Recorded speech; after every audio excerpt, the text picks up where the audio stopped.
Good afternoon. I'm Christina Elson, the Executive Director of the Center for the Study of Capitalism at Wake Forest University.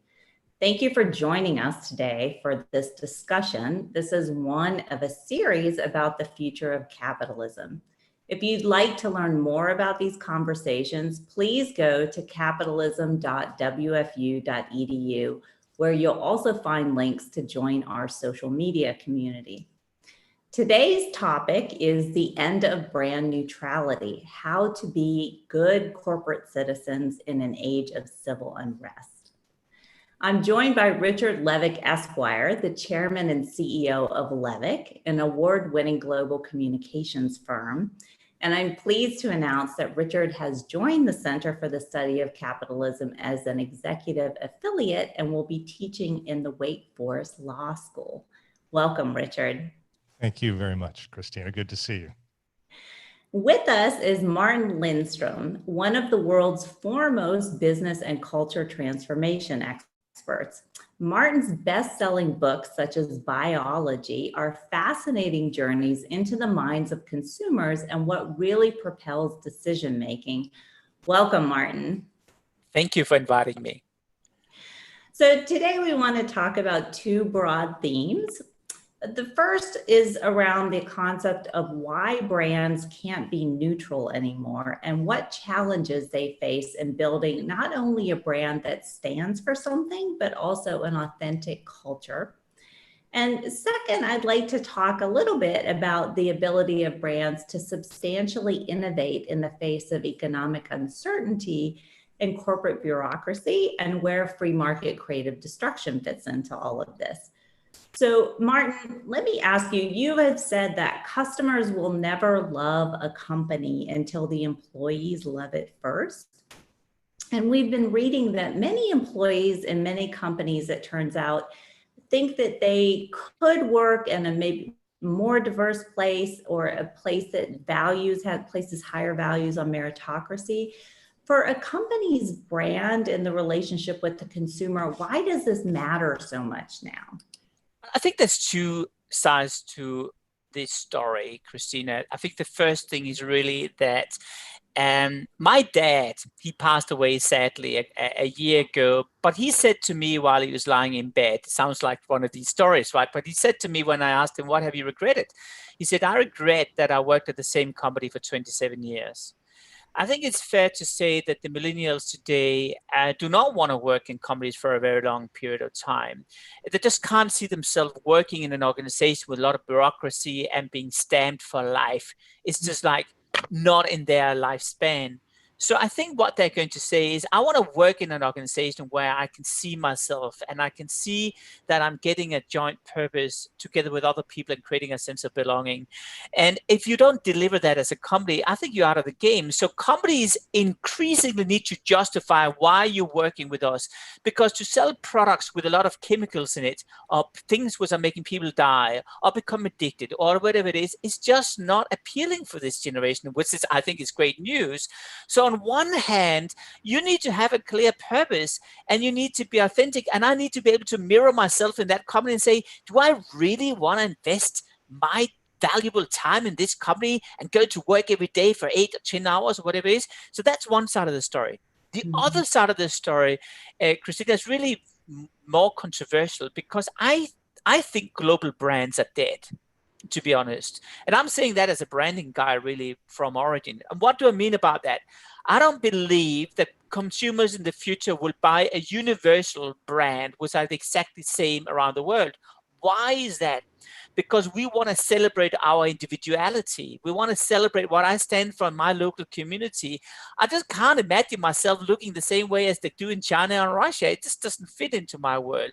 And because of that, brands need to be much more diverse. They need to reflect what's going on in my local community and adapt to that. Because remember, powerful branding is when a brand is able to mirror you and you actually feel, wow, it really relates a lot to me. We're kind of the same. That's the reason why when you fall in love with someone, the person is quite often very similar to you rather than the opposite. I may be wrong here, but at least for most people, right? So what I'm saying here is, if brands are not starting to be able to adapt to diversity, they're out of the game. Forget about it. They can't survive. And of course, this pinch hole to a huge problem in organizations, because companies would like to please the consumers, but behind the scene they have this huge bureaucracy which are holding them back like a stretch jacket, and that really can't express what they're going to do because they have so many individual issues internally, all this crap going on, that they're almost drifting away from the image to the consumer versus what the company actually is doing behind the scene. And that's why we have the dilemma right now. Mm-hmm. You know, I think, Christina, it's good to hear. You sent a note for those of you who are watching this live that we're going to extend the program for another hour and a half now that Martin has brought up the future of love as well, not just the future of capitalism. So I'm glad to do that. A subject I know, by the way, nothing about, I might add. But first of all, Martin, it's great to see you again. And Likewise. To everyone watching, speaking for myself and Christina, if I can, for the center, just honored and delighted to have you. You're always so insightful, and your columns are incredibly economic in the number of words used, and yet so powerful in the messages they convey. So thank you. So listen, Richard, now you're feeling the sense of love from me. That's how it looks like, in case you're sort of in doubt. Okay. Good. So two thoughts, if people are looking at the work that Martin does, which is so much about building cultures and brands, if I may, and the work that Levick does is usually, not always, but usually when the company's brands or countries are in trouble. Okay, what do we do? How do we change? How do we get out of this crisis? Whatever. So we tend to look at things, a lot of crossover, but there's also a lot of differences because we're on opposite sides of the curve, if you will.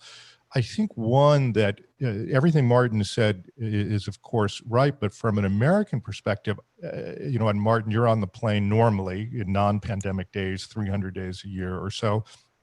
I'm on a plane not quite as much, but so often.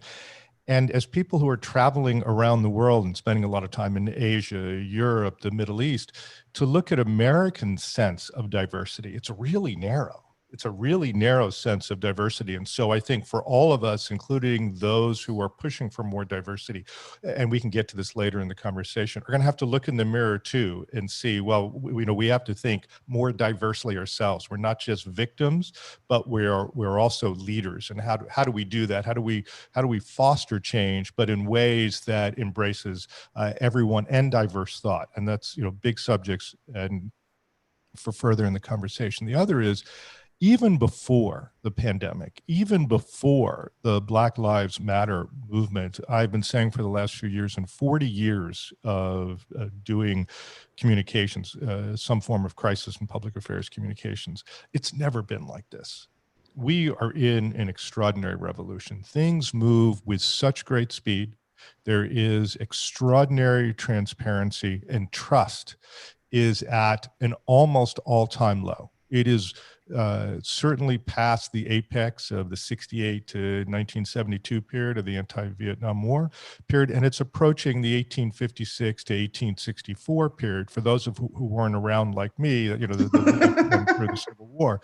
But that is the division that exists right now in the United States and tragically in some other countries. So it's a really different time for brands. Mm-hmm. And I agree with you. I'll build on what you're saying, Richard. The other day, I was sitting on a session with a range of senior leaders, CEOs, and CMOs, and we were discussing the challenges they have internally to address one of the issues, which is the Black Lives Matter. And this person said, to be unknown or unnamed at this stage, this person said, listen, we as a company really would like to say to the world that we support Black Lives Matter. But the problem is our house is not in order. If you go to one of our branch offices in country X, women are not allowed to enter, okay? We don't have diversity. If you look at our board, we don't have anyone which is of a certain color. We don't even have diversity of women. And so on one hand, we would like to say to the world, yeah, of course we support it. And I think most people in our organization will say that this is a company with 400,000 staff.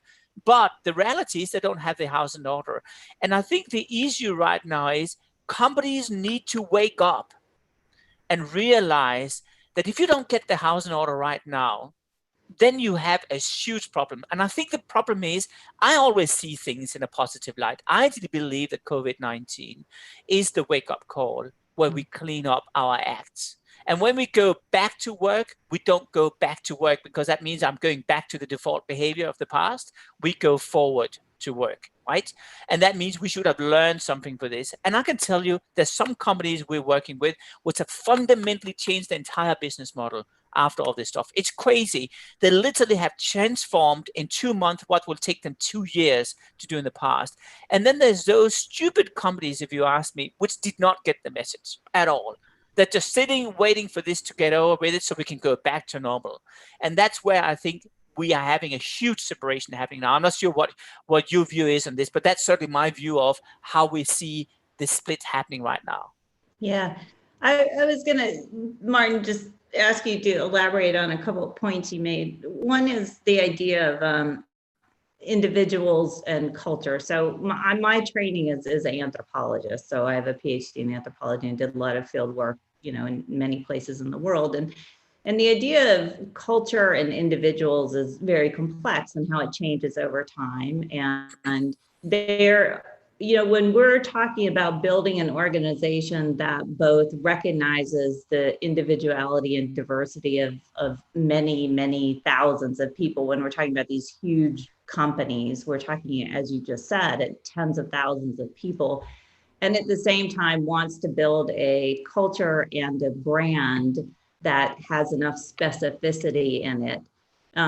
How do they get their head around that? Because, as you've also pointed out, there's this filter, like in companies that size, there's a huge filter, right? So you're saying that some have made a massive change able to do. Is it really just that bureaucracy? Well, first of all, I think we need, so I love your work because I work with living with consumers over the last decade or so. I've spent time in more than 3,000 different consumer homes across 77 countries. Mm-hmm. And so one thing which I've learned from this is how beautiful, amazing people are when you see them. But also one thing I've learned is how disconnected companies are from the reality. They believe you can see and understand the world through a window to the world, and that is called a computer screen. A pie chart, statistics tells everything about emotions. The problem is it doesn't. So the first problem we have here is that the concept of empathy is dead. Let me just explain that for a second. It's a big statement. Mm-hmm. Empathy, as you know, is the ability to put yourself in the shoes of another person and see the view from that person's point of view. That is disappearing in corporate America. It's gone because empathy, first of all, you and I have never met. We are now talking through a screen. There's zero empathy except what I can pick out from the signals I see. Mm-hmm. Now, first of all, companies are now scattered through behind their screens. 1, 2, they have silos in the organization, and 3, they have different KPIs, so they have no incentives in working together. So what happens is that the companies are drifting away, almost like its own little island, more and more disconnecting themselves from the consumer. And as that happens, what happens is that they lose that edge of thinking fast and being nimble. And instead, they focus far too much on protecting what they already have. And I'll give you an example, okay? I'll give you an example. This is a true case from one of the largest pharmaceutical companies in the world. Now, they are producing respiratory disease products, asthma products, and these inhalers, which I'm sure you're very familiar with. Now, I said to this company, how well do you know your patients? And they said, we know them extremely well. We've been in the business for about 100 years. I said, fine. So when did you visit them the last time? And they said, never. We never visited. I said, no, this year? No, never. We never spend time with our patients. I said, who's paying your salary? That's the healthcare professionals. I said, fine. And who's paying their salaries? That's the patients, right? So what we did was pretty unusual. I said to them, okay, let's go out in the homes and start to understand what's going on out there. And I met this wonderful young lady. She had asthma. And she said, whenever I meet up with people, I always give them a straw. And I ask them to breathe through a straw because then they get the problem I have with problems of breathing. I said, that's a fantastic idea. I took the straw idea back to the board of this company. I had all the senior executives breathing through a straw in the dark room while you had this heavy breathing in the background going out through the speakers. And within a minute, half of the executives spit out this straw and they said, my God, I just can't breathe this way. I said to them, listen, this is how your entire audience are living 24/7 every day, every year in their entire life. I said, how well do you understand your patients? And they said, probably not at all. And this is the biggest problem you have. Bureaucracy happens because you're losing contact with who is paying your salary, what's happened to be, in this case, the patients. So what I tend to do to break down a bureaucracy is to put the patient or the consumer or the customer in the center of the organization and constantly revisit that person to hear what the true voice is saying, rather than us running down in corridors, busy pleasing each other because the boss is giving me a bonus and that's really my whole world. And here's the good news: the millennials get it. They get it in terms of that they are very nimble and they are saying things as it is, but the old generation doesn't. And that's where we see a clash in organizations, and where the Black Lives Matter issue blows up, because you literally have different walls colliding inside, right? Yeah. And Christina, to follow up, there's a lot to unpack there. Let me begin in no particular order, but one of the things that already started existing, and following what Martin said, since Al Gore invented the internet, the change is that it has been for 70 years on Wall Street. It was a monologue. Advertising, public relations, if you cared, PAC funding, political action funding, a little lobbying. Those were the four horsemen. That's how you communicated. It was all top down. Now we're in a dialogue. If you look at every major social issue, Me Too, fracking, Keystone, Black Lives Matter, sugar, offshore, the issues just go on. They're all grassroots. They all come from the bottom up. And as a result, companies are retreating. They're reacting as opposed to acting. And with speed, you can't be in front if you're reacting. And so that has been this phenomenal change. In going around the world asking companies, how many of you have changed your enterprise risk management? Only in the last couple of years did I see hands start to go up.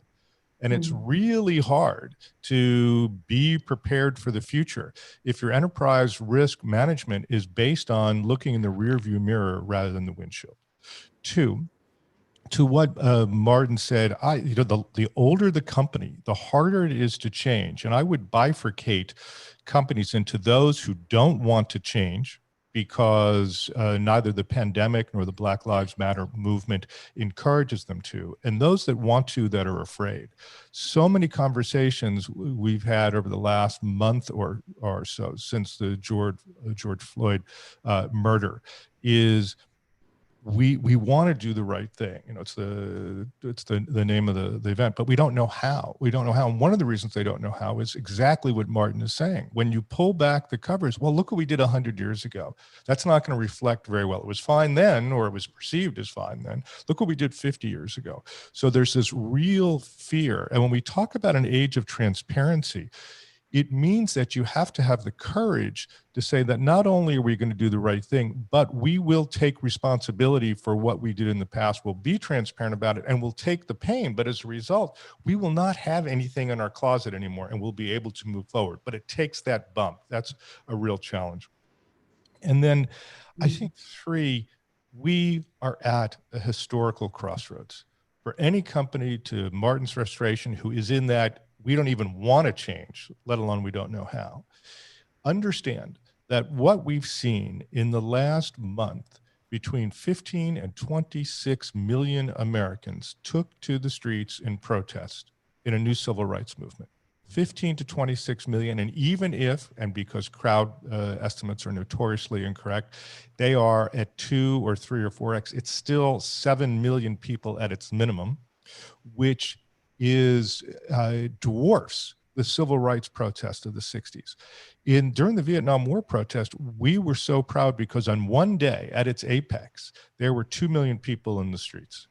We're talking about a moment in time that if companies think this will recede, this will go away, they have missed the moment. This is 400 years of frustration. This is 4 years of frustration. This is a historic moment in which nothing will be the same And to Martin's point, we have to go forward to work. It's going to be different because of the pandemic. It's going to be different because of this new civil rights movement. And you either lead or you become antiquated quickly.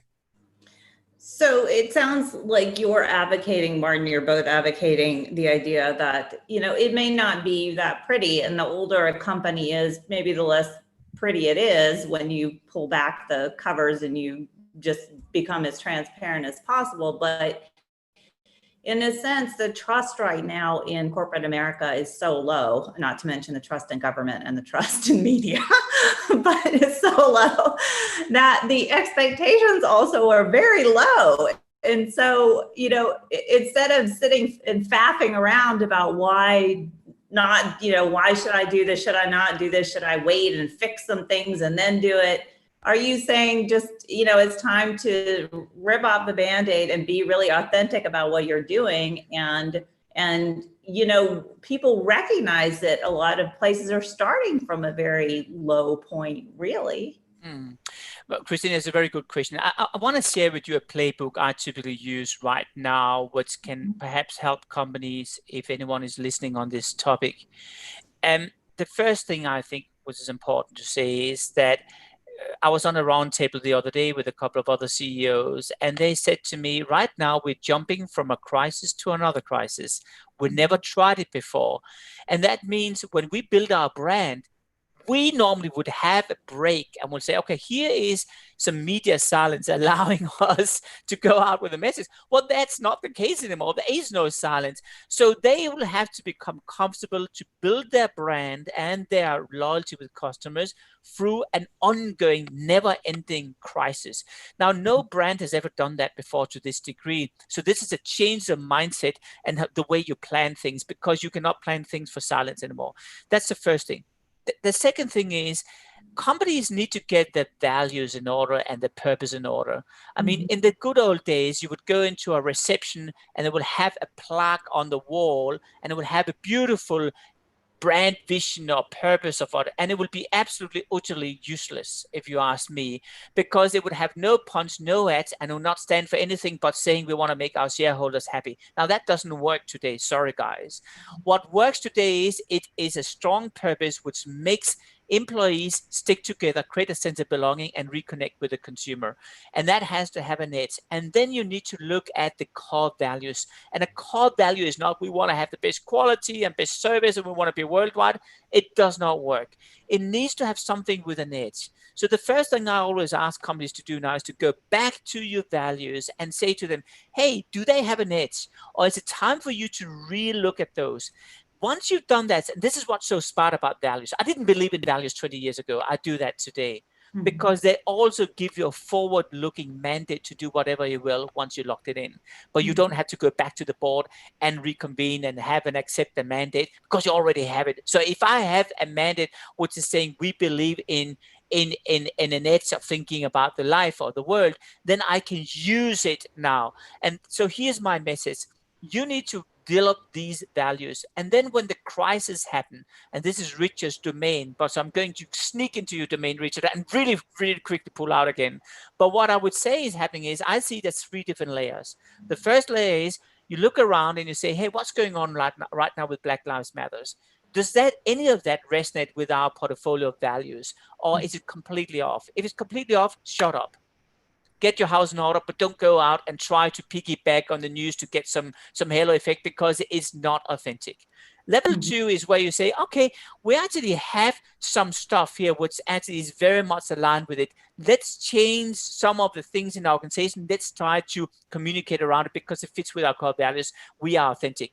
And the last one is where I'm going to say, this is so fundamental for our company. We're going to retransform our entire company around that thing happening right now, because we have our house in order. And actually, we believe we can own this topic in the press, in the media, in the world, among our consumers. Now, this is the way I believe companies should work. But the problem is companies right now are getting off the start really poorly with a crappy purpose, with really useless visions or brand values, and with a disfragmented senior management which have not simulated how do we behave in situations like this, because they thought, oh my God, we can go on autopilot for 50 years and people will still buy our stuff. Well, guess what? They don't. Mm-hmm. So, and to riff off that, which is what I'm doing all day today, is riffing off of Martin. But again, and 3 points, because that's the only thing I remember from physics, is everything should be threes, right? I don't One even is, remember physics, so you're better than I I don't know am. how to spell it. So, the Steve Jobs at Apple, his brilliance was not because he was an engineer. He was a Johnny-come-lately Buddhist who understood the center of the conversation is the focus of the conversation is the center of the forehead of the person you're speaking to, the customer that Martin is referring to. It's the interface with Apple that makes all the difference. It's because it's intuitive. Almost every other computer you get to, you need to spend the weekend at MIT and then come back so you can finish reading the instructions. Why is it that Jobs and Steve Wozniak, one of his two original partners, have to go to Radio Shack to get the first computer, and it's the two of them, these kids, these late teenage, early 20s, to attach it to the television? How is it Radio Shack doesn't have the first Genius Bar? Right? They never get out of their own way. They're the first great computer company, Tandy, but a total failure. Or a remarkable failure. And so it's Apple that understands, and they're the first one to put their logo on the back of the laptop. Why? Because they knew the purchaser already knew what they bought. They wanted to spread the religion, as Martin said earlier, customer to customer. Look, I'm part of your tribe. I'm in the Apple tribe. 2 is that, as Martin says, we're going from crisis to crisis, and we're all afraid, and we're ducking. And then, to the extent that we have any strategy, it's whack-a-mole. It's never going to get easier. As hard as it is at this moment, it's never going to get easier than right now. So use your peacetime wisely. It's only going to get more challenging. And for those in the United States, between now and January 20th, if there is a change in administration, is only going to get more vitriolic, only more challenging. There's going to be more activity in the streets to the extent that COVID will permit it, but expect it to get worse before it gets better. 3, the transparency that we're both discussing is not an accident. 30 years ago, well, obviously a lot of the transparency would come because of technology, but 30 years ago, General Gerasimov, the then KGB, now FSB, was asked, and there's this guy named Putin or something who was in the group at the time. You may have heard of him. And they were asked, look, we can no longer compete with the West. We can't compete with China. How do we compete? And the Gerasimov doctrine is this 5-part doctrine, which says, among other things, with the West, we have to eliminate trust. Total transparency, eliminate trust in the fourth estate, in media, in government, and in every other institution. And to your point, Christina, earlier, what we have in this incredibly low ebb of corporations is a return to 1909, mercantile activism. J.P. Morgan, it's not the federal government that created the Federal Reserve. It was the bankers on Wall Street, locked in his library. It's the same thing that's happening now. Companies are leading, and they're not just leading on Wall Street, they're leading in the country. FedEx, Nike, Disney. We're starting to see companies really move out front. They still have their skeletons in the closet, but they're moving with leadership. And as that happens, that feeds into the cycle that Martin talks about, and shareholders, but not just shareholders and not just customers, but people are viewing them as these influential institutions and expecting that leadership.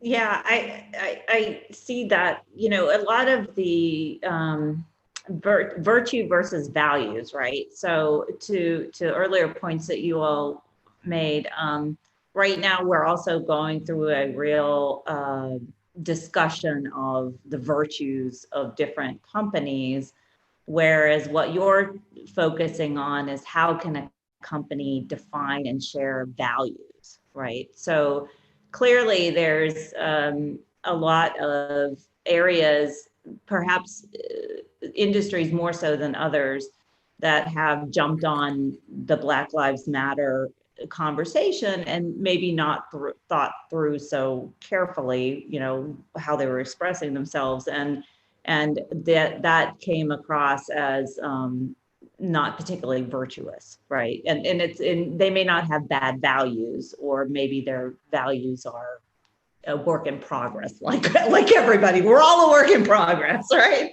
So talk a little bit about that, what you were seeing there in terms of what are some of the things that Disney or Netflix or other companies are doing that you feel are helping lead in creating the conversation environmental climate? Is it for me or Richard? Either one, please. Okay. Feel free to. Martin, why don't you start and then I'll follow up. Yeah. I wanna put this into perspective. I'm going to come with a really controversial statement saying that the transparency we see in our world is probably the worst we've ever seen. Transparency is not healthy. Mm-hmm. And then you will say, why? I'll tell you why. Because we are now able to compare ourselves with everyone, what happens is that we build up a lot of insecurity. This person has 125 likes. This person has 250 followers. And by the way, people sitting in China can see that Americans, through Desperate Housewives, have 1.7 television and 2 cars. And by the way, what you get in salary. And therefore, we become more insecure. And we've never seen a generation as big as right now, which are deeply insecure and where self-esteem is very low. We saw that prior to COVID-19, where the suicide rate was basically up 87% in the United States and clearly 90% in the UK. And that was before. I would predict, sadly, I think it's going to through the roof right now, because here's what's happening. A sense of purpose is disappearing out of people's lives. There's a study done the other day which showed, and this is very surprising, that before all this stuff happened, the millennials were the first to say, we want to work from home. We don't want to be in an office environment. But guess what? The study now shows is completely reversed. Now the millennials say, we don't want to work at home anymore. We want to go to the office. Why? Because it creates a sense of belonging and shared purpose. I think some companies get it. And they get it because they have a younger base of people which happen to be the consumers as well. And therefore they can drive it. And the companies I've seen which have succeeded the most through this crisis right now have been those which have a younger base and where the management have been willing to give them the baton and actually run the transformation because they've been lost in what's going on right now, particularly in the social media space. Those companies which have failed really were holding on tightly to the past, hoping it would disappear, and typically was by senior management. In terms of companies which get it, I don't think Nike gets it. And I'll tell you why. I spoke to a senior vice president of Nike, a past person, a Black person. Normally I wouldn't say that, but in this context I am, because it makes sense. Because this gentleman, he was, I believe, 1 out of 7 people which were kicked out of Nike, and basically they wiped out the entire senior management with Black people, and they did that just some years ago. He wrote a lot about it around this, and then Nike went out with this amazing, beautiful advertising campaign just a month ago, where you had this black screen and the Nike music and just don't do it instead of just do it. And I think a lot of people remember it. But if I were to quote this person, he said it was so unauthentic, it was not even funny, because the company was pretending to stand for something which it had no grounds in saying. And I think that most of these companies are struggling with that space, and they're doing it because they have the internal conflict. Of course, there are companies which gets it, but I tell you one thing, I find it very hard to count those companies. The ones which really gets it, in my opinion, are the ones which are showing vulnerability to the world and are saying, listen, we're not good enough. Sorry. This is the things we have to fix. And we can't fix it all of it because we don't have the money and we don't have the support. But there's 2 things we want to fix. And that's the only thing we want to say to the world. And by the way, we'll be back when we fixed it. That is true. That's honest. And it's going to send a very clear signal also internally for what you have to fix. But those companies trying to put makeup on everything, hoping that it will sort of fix itself, are naive. That would have worked, as Richard was saying, in the good old one-way communication times, but in those dialogue communication times with social media, you just can't control it, right? Mm-hmm. Yeah. The just do it. one of the great taglines around the world for any product, of course, comes from convicted murderer Gary Gilmore.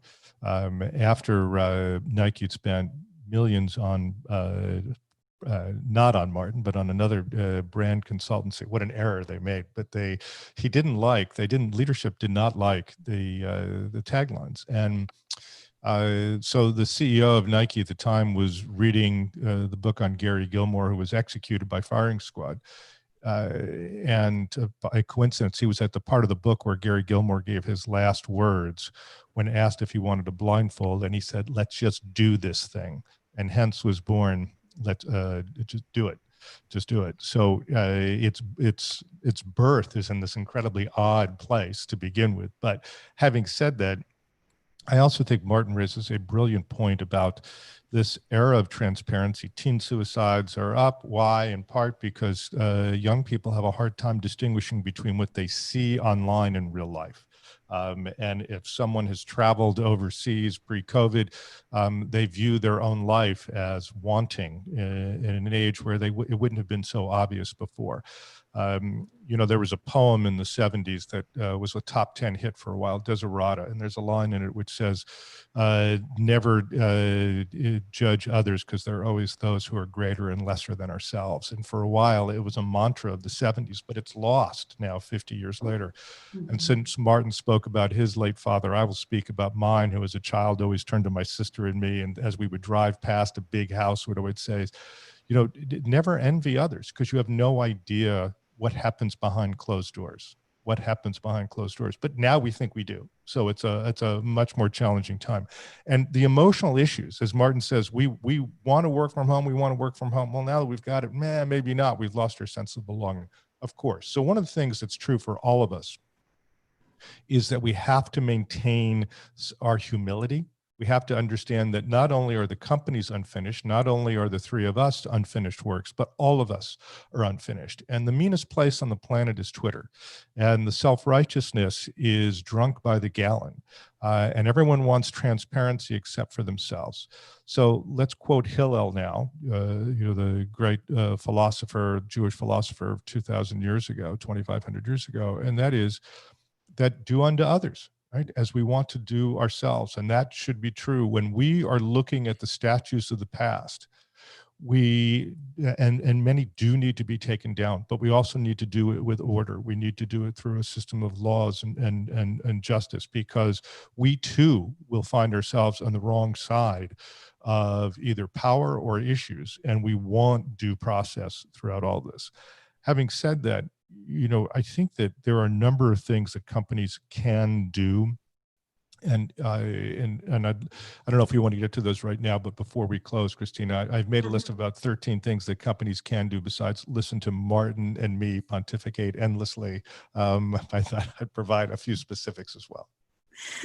that will be, let's save that for the big finale. How about that? Right? Are we getting Jerry Lewis on for the big finale? We still have money to raise. Yeah, it's true. I think you probably looked at Jonathan Haidt's work and Greg Lukianoff's work in this area, very important studies of younger generation and why there's this feeling of difficulty being able to, adapt, let's say, to the world, or how the world is creating them, and some of the things we need to do to change that. But another, interesting point that you brought up was this idea of work as providing meaning, and that millennials, many millennials could not find always meaning in their work, and they can, or they are beginning to find meaning, or realizing that there is a community of perhaps there that they can be part of and build. And I think that's very healthy and a very positive thing. So if that's one good outcome of this crisis, that could be very helpful to how to build that community. But to, another area just to touch on is the idea of, we keep coming back to this, is the idea of innovating in a time of economic crisis and chaos, really. So innovation, Martin, you've looked a lot at innovation, from the inside, like trying to help companies figure out how to innovate from the inside. And that's more important than ever. It's difficult, it's risky, it's even crazier now that you really don't know what's going to happen 6 months from now. But contrast that a little bit with what we expect or might want to see. You said the global brands are dead. So does that mean that we need to sort of let some healthy creative destruction just sort of happen in the marketplace, and maybe some of this needs to we need to see some turnover or some innovation from the outside if these companies can't innovate from the inside? So I'm not sure we need to save everybody, I guess is my point of view, but what's yours? Well, I definitely don't think we should save everyone. I think there's a lot of brands on my list which needs to be let go right now because they do not fulfill a purpose in this world except some sort of addiction. I do think so. Let me just give you back to a story which would put this perhaps into perspective. Imagine that there's two guys sitting one day at the dome rooms and they're smoking weeds. And one of these guys, he decides to take a photo of his friend, which is completely off his head. He takes this photo. It's really embarrassing. It goes out on the social media. And the day after, he wakes up and he sees this photo. And of course, his parents and the entire world have seen the same photo. And it's super embarrassing. You said you never tell this story about me. So I can't believe. Sorry, Richard. I tried to make it anonymous. I didn't ask you to say the truth here, right? Now, the story I just told you is a true story. And the story was the invention of Snap, what originally was called Snapchat. And what it comes down to is the idea of identifying small needs in our world where we are out of balance. I tend to say, one of my theories in one of my books called Small Data, I always say small data is seemingly insignificant observations you can pick up in everyday's lives. And we're all out of balance. It may be I feel overweight. It may be, so there's Weight Watchers for that. It may be I feel alone, so there's Tony Robbins for that, or Match.com. It may be I feel I have a midlife crisis, so that's Harley Davidson. So you have the gap between being in balance and out of balance, which represents the opportunity for a new brand, a purpose, or a product. Now, that was what the Snap guys discovered, that piece of small data, and that really turned into become Snap as we know it today. What I'm saying to you right now is most of these companies around have had that nerve. 95% had that nerve originally, and the founders would create a whole organization around it, and they would be really close to the DNA of what the customer was standing for. But as bureaucracy was created around it in order to protect or preserve this monster, which it became suddenly, then these big stretch jackets were created around everyone, and compliance and rules and regulations and guidelines and all that stuff was really this, almost separating them from the real world. And I think that's where we are right now. I think where we are right now is the majority of the companies have a insights department looking at what the consumer is saying. The problem is all this insights is staying in the insights department and no one else hears about it. Or you have another social media department and it stays in that. So let's just tame these people, right? So we can control it. That does not work anymore. You have to completely integrate it. And that's the second issue we have. Companies today are working on a silo mentality. Well, guess what? If you're an entrepreneurial company, I'm going to do the coffee as well as the photocopy machine, as well as doing the social media, because we have multiple purposes in our roles. As soon as I grow big, I'm too good to cook that coffee. And that is where the companies are falling apart time after time. That's this silo mentality. Because here's the issue. If you were to look at an established company and how they're driven inside, basically, you need to almost have a silo working with another silo, working another silo, and they just can't do it. They have sort of some glue trying to put it together, but it all collapses. And the smaller companies, they're really good at doing it. So this fundamentally have to change. And those companies which are not breaking these silos down, and I know it's such a cliche to say it, and I can tell you how probably we can do it, but those companies which are not getting that point right now will simply not be nimble enough to react to what's going on out there because they're too slow compared to this super fast reaction happening. And the silos just can't work together because they're all responsible, but everyone is pointing fingers at each other because the bonuses are together with the KPIs, and the KPIs are separated into each of these channels. So that means they have no incentives of working together. And that's the fundamental problem. It's the KPIs. In the end of the day, sorry for saying it, it's the Wall Street, because the Wall Street want to have a quarterly announcement going on all the time. That means you cannot be long-term focused. We have to produce, a profit immediately every quarter to make the shareholders, whoever they are, because we don't know anymore, happy. And that means the CEO is constantly trading water to make sure he keeps up these things artificially. So what's happening is the fundamentals of companies are wrong at the moment. We need to go back to scratch and redesign that, in my opinion. And Martin is absolutely right. And it's the same on the crisis side. In the war room at AIG, there's during the financial crisis a decade ago, there's no reason they had to be the center of the crisis. It was Lehman Brothers who was testifying before Congress. It was Lehman Brothers who was the poster child. 3 days later, what does AIG do? But it announces its bonuses in Connecticut, which up until the financial crisis were fine because everyone's a capitalist on the way up, but a socialist on the way down, and then wondering why a company that's looking for TARP funds, toxic asset relief funds, is in fact also paying bonuses, even though they're contractually obligated. They couldn't explain it then, and suddenly they became the poster child. How does that happen? And having been there, having been in the conversations, saying, no, you can't pay these bonuses, really smart, really good people there, is that it's silos. Legal says this is the legal response. IR, investor relations, says this is the response, and and GR, government relations, and on and on and on. Well, think about it. If we're in a grassroots environment where everything comes from the grassroots up, none of your critics are thinking in silos. They're in fact thinking, we're going to use your silos against you. This isn't just a legal problem. It's not just a brand problem. It's not just an investor relations problem. It's all those things at once. And if all you've got is a hammer, but you need to build a house, it's really, really hard. Terrible way to be cutting wood.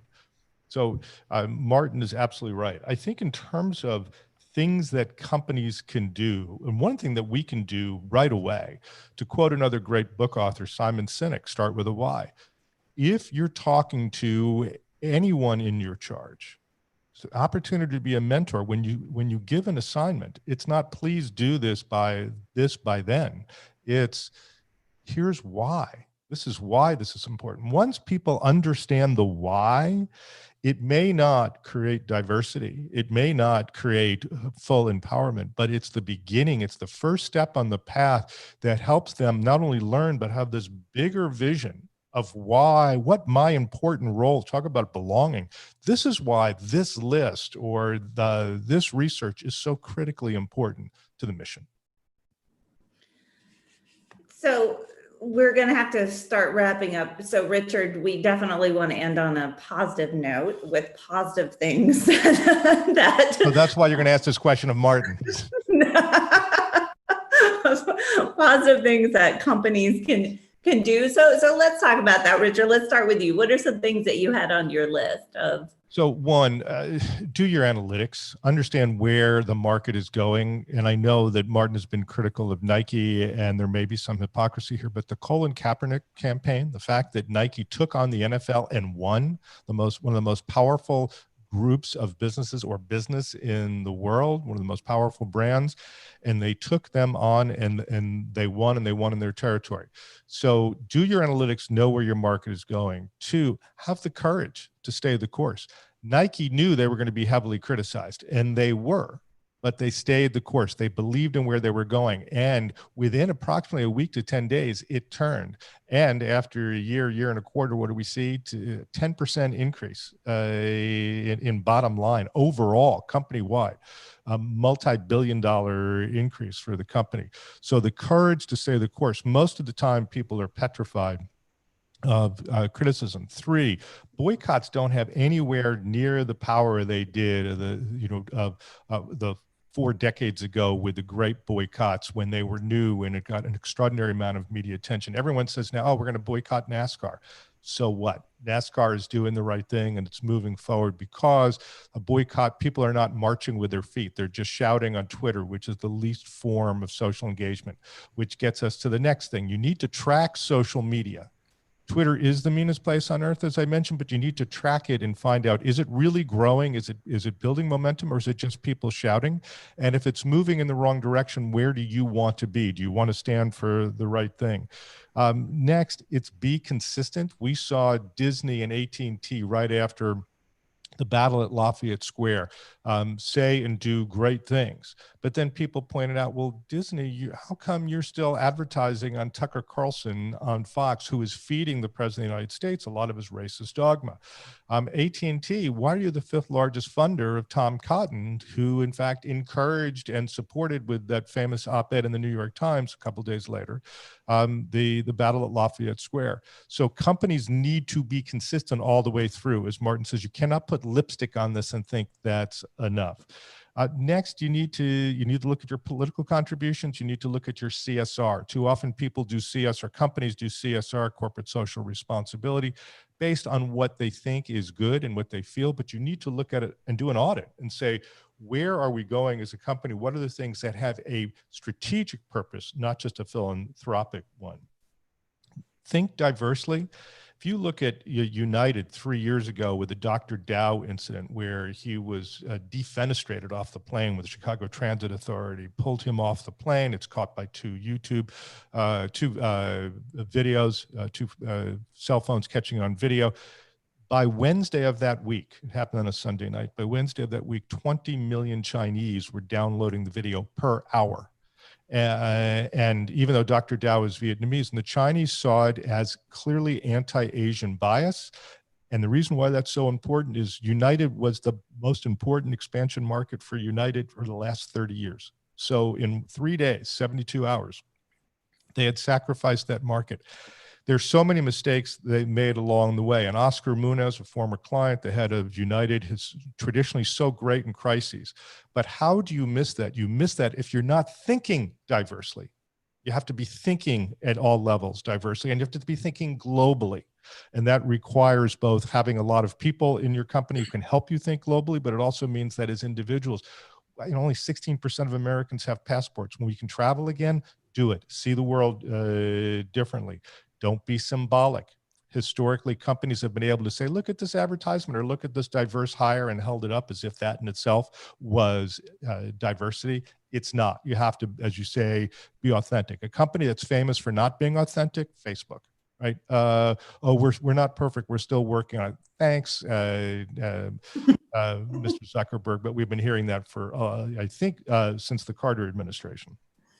Another basic, historically Black colleges and universities have been looking for a raison d'etre for the last 30 years. That is, with the success since Brown versus Board of Education, with the success of integration, even though it took decades longer than it should have, but it's also harmed historically Black colleges and universities, and they're finding their voice again. If you're serious about your recruitment, what are you doing in terms of scholarships? What are you doing about actively engaging those universities and having them a long-term partner in terms of your recruitment? And I think in conclusion is, for those of us who are critics, let us not weaponize our criticism. And Christina, you and I talked about this during the Me Too movement, and you and I know we go back decades in support of feminism and women's rights. But it always broke my heart to hear members of that movement use the phrase, "he made me feel uncomfortable," as if it was evidence in ruining so many men's careers. And of course, no one should make somebody else feel uncomfortable. But that phrase comes from Emmett Till, the 14-year-old who was shot and killed for making a white Southern woman feel uncomfortable. We have to be historic. We have to be global. We have to be thoughtful. We have to be humble. And if we each take on this task individually, we will make our companies greater. Thank you, Richard. That's a really great summary of Martin. Concluding thoughts? Well, let me say three things very quickly. One is companies are disconnected from the consumer. They need to reunite, and we need to get down from a pedestal and understand and live and breathe how consumers are behaving, and infuse that as a centerpiece inside organizations, and let that become the driving force rather than bureaucracy. Number one. Number two, I fundamentally believe that we need to revisit our values and get that house in order, and not see it as a piece of makeup, which we are doing for the sake of doing it, but we're doing it because it gives us a future mandate for how to behave and react during a crisis, because this is not going to be the last crisis. For sure, it's probably going to be a lot of crises to follow here. And the third thing I'll say, building on what Richard said, I think you are missing the point if you're listening and watching this thing and saying to yourself, COVID-19 will get over, we'll go back to business. As I said, we'll go forward to business. And I think fundamentally that this is the moment to rebuild your company and have a really good excuse to do it, because everyone will buy into that narrative. One of my clients, Lowe's, here in the United States, basically said to me the other day, we have transformed our entire organization in a matter of 6 weeks. The president said to me, and normally it took, in this case for him, 6 years to do. And he said, for those people who do not get that this is the moment and wake-up call for you to change, if you come out of this and you haven't changed at all, you did not get the message. So I think the last thing I want to do is to wrap up with a quote from a Japanese writer, which I'm sure Richard knows very well. His name is Murakami Haruki. And this guy, came up with a wonderful quote. He said that when you come out of the storm, you won't be the same person who walked in. That's what the storm is all about. That's great. And yes, that is so much the need that we all need to continue to evolve as people and as contributors to society and the system that we're part of and responsible for keeping healthy. Yeah. So on that note, I will thank Martin and Richard for joining me today. Next week, we will have a panel discussion on July 15th. This will be led by Richard, and it will focus on how companies can lead in the age of diversity and inclusion. Until then, this is Christina Elson for the Center for the Study of Capitalism at Wake Forest University. Thank you so much for joining us today. Thanks again, Richard, and thanks again, Martin. It was wonderful to have you both. Thank you. Thank you.